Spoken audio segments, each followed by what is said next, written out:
कोटि नमन। गुरुदेव, मन में एक सवाल हमेशा रहता है कि प्रभु ने मनुष्य को उसके कर्मों के अनुसार सजा दे, परंतु धन की कमी ना दे, क्योंकि जब किसी एक पिता के बच्चे को अच्छे कपड़े, अच्छी शिक्षा और अच्छा खान पान और दूसरे को गरीब, इतने में तो होश नहीं है। अगर और ज्यादा देंगे तो बावरे बन जाओगे। 10 रुपया दिया जाए, ईमानदारी से सही जगह खर्चा करके आओ तो 100 रुपया का अधिकार प्राप्त हो जाएगा। और 10 ही रुपया गलत जगह खर्चा कर दे तो पिता 100 रुपया देने में हिचकेगा। यद्यप तुम्हारी ही संपत्ति है, तुम उनके बेटे हो, पर तुम्हारी बुद्धि अभी ठीक नहीं है। सुख वांछा से युक्त है। धन का उपभोग करके हम अपनी मान, प्रतिष्ठा, वासना की पूर्ति करना चाहते हैं और यही हमको बांधे हुए है।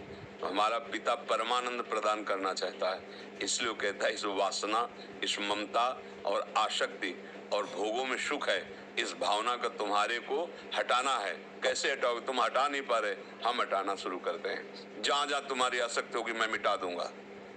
जहां जहां तुम जो चाह करोगे उसको पूर्ण ना करके तुम्हें वो मार्ग दिखाऊंगा जिसमें परमानंद की प्राप्ति होगी। भगवान के इस भाव को न जानने के कारण संसारी आदमी कोसता है। वो मायापति है, उनके लिए धन संपत्ति दे देना कोई बड़ी बात है। एक आदमी 10-20 उसके भैंस गाय सब थी, खूब खान पान, 4 पाई डाले आराम से बैठा था, नौकर चाकर दूध दूरे थे सब। भगवान शंकर और पार्वती जी ने दृष्टांत से समझाया गया है। कहा कि चलो हम तुम्हें भक्त के दर्शन कराते हैं। पार्वती जी से कहा, उसके दरवाजे गए और कहा भैया 100 ग्राम दूध मिलेगा? साधु वेश में, हमारे ठाकुर शालिग्राम जी, उनका अभिषेक करना है। चल दिए सुबह से मांगने के लिए, दबका के भगा दिया। महादेव जी दूर हटे और कहा भगवान जितनी इसके पास संपत्ति है इससे 100 गुना इसको और दे दो। पार्वती जी को थोड़ा सा लगा, सब औघड़नाथ कहते, इनको है भी औघड़नाथ। उसने 100 ग्राम दूध नहीं दिया और इन्होंने वरदान दे दिया कि जितनी संपत्ति है उससे 100 गुना और बढ़ा दो, पर कुछ नहीं बोले। गए तो एक नगर के किनारे गंगा जी के तट पर फूस की झोपड़ी में एक भगत रहते थे, उनकी माँ थी उसी में, और एक गाय थी जो 100-200 ग्राम ही दूध देती होगी। देखा संत वेश में उमा पार्वती जी को, आओ आओ वे साष्टांग दंडवत की, चरण पखारे। भगवान मुझ गरीब के पास तो गाय का दूध केवल है। भगवान शिव ने कहा ला पिया।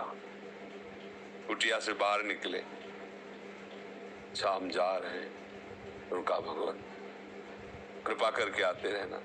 भगवान कृपा करो, इसकी मैया और गैया दोनों का अपहरण कर लो, इसकी गैया और मैया दोनों को हटा दो।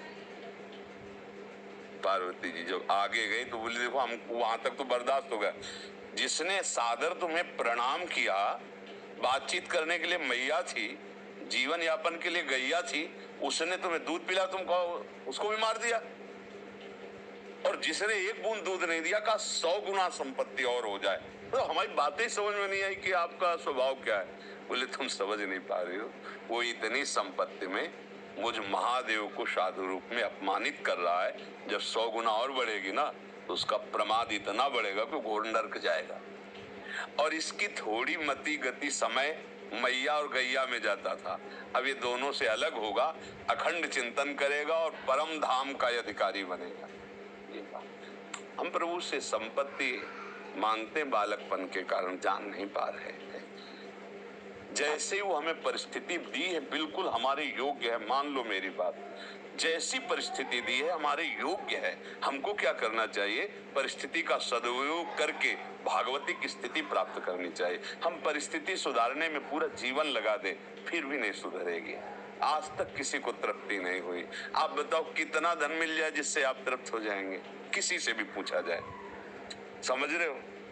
आप अगर अंक में रखोगे भगवान दे देंगे, अगर फिर आपसे यही हम प्रश्न करेंगे ना तो उससे कई गुना बड़ा अंक की अभाव की अनुभूति आपके दिमाग में होगी, वो भी अंक पूरा हो जाए। तो भारत में ऐसे भी धनी हैं जिनके कई करोड़ रोज आए हुए हैं, क्या उनसे पूछो तसल्ली है तुम्हें? तुम्हारे आए हुए से तुम संतुष्ट हो? नहीं, उपाय में लगे हुए हैं और आए हो। भैया ये माया है, इसमें अति लघु रूप रखना पड़ेगा। सुरसा जी ने 8 तो हनुमान जी 16 तो 32 तो 64 बढ़ती चली गई सुरसा जी। जब सत जोजन ते ही आनंद की ना, तो चतुरता इसी में, अति लघु रूप पवन सुत लीना। अंदर प्रेम बोले हो गया बता, अब मैं आशीर्वाद दो, अपने काम के लिए जाए। यहाँ से निकल सकते हो तो त्रणादपि सुनी चेन, तरोरियु सहिष्णुना, अमानिना मान देन, कीर्तनी या सदारी। निकल जाओगे, बड़े बनना चाहोगे, ऐसी चुंगी लगेगी, ऐसी जांच होगी कि फेल हो जाओगे, यहीं फंस जाओगे। हमारी बात मान लो, बड़े के हो जाओ, आनंदित रहोगे। जितना हमें चाहिए हमारे प्रभु ने दिया है, जैसी परिस्थिति चाहिए वैसी दी है। अपना कल्याण कर लो, अपना मंगल कर लो। ये वासना की पूर्ति अगर इतने से हो जाती है, आप अंक रख दो कि इतना इतना इतना, बस अब कृतकृत्य भयों मैं निहाल हो जाऊंगा, तो जितना तुम सोच रहे हो उससे कई गुना तुम्हारे ही दृष्टि में है, वो सब है जो तुम मांग रहे हो। और उससे पूछ लो जा करके कि तुम तृप्त हो क्या, वहां भी अभाव ही नजर आएगा। क्योंकि बिना भगवत भाव के ये इसकी सत्ता ही नहीं जिसको आप देख रहे हो। नासते विद्यते भाव ना भाव विद्यते, तो ये तुम्हारा अभाव कभी मिटने वाला नहीं।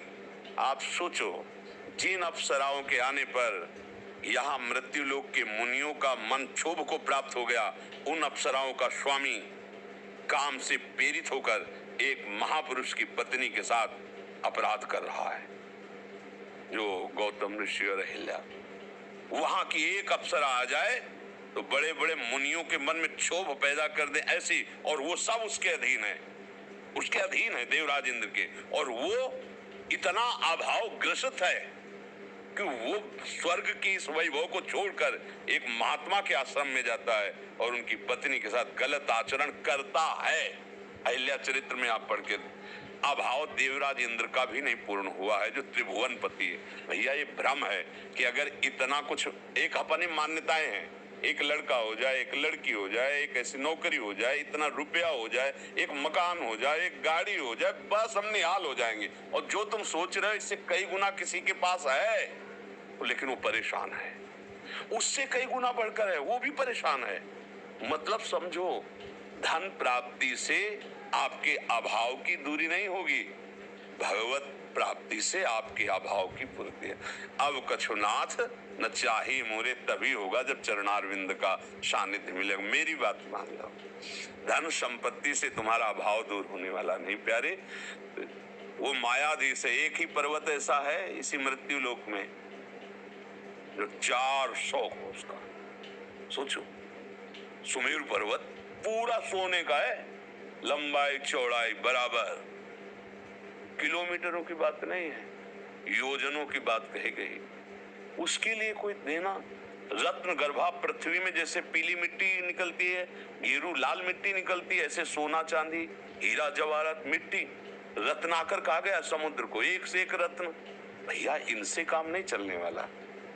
हमें लगता है कि अगर हमारे पास संपत्ति होगी तो क्या करेंगे, मनोइच्छित भोग भोगेंगे। मनोइच्छित भोग भोगने से तुम्हारी दुर्गति हुई है।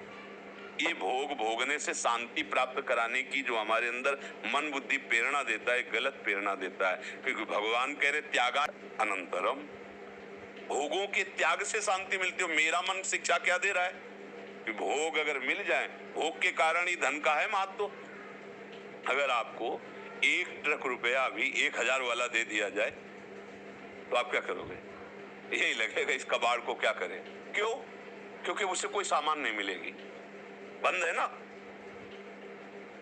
और अभी तो उससे सामान मिल जाएगी। मतलब भोग प्राप्ति प्रधान वृत्ति होने के कारण धन का महत्व है। भोग प्रधान वृत्ति ने ही हमारी दुर्गति की है। मतलब हमारा मन हमारी बुद्धि किस चाल में फंसा रहा है? दुर्गति के लिए फंसा रहा है। अब ये बात बिना पवित्र बुद्धि के आप कैसे समझोगे? अगर धन प्राप्ति से हमारा काम पूरा जीवन आनंदमय होता तो हम जितना सोचते हैं उससे कई गुना बढ़कर किसी के पास धन है, वो आनंदित नहीं है।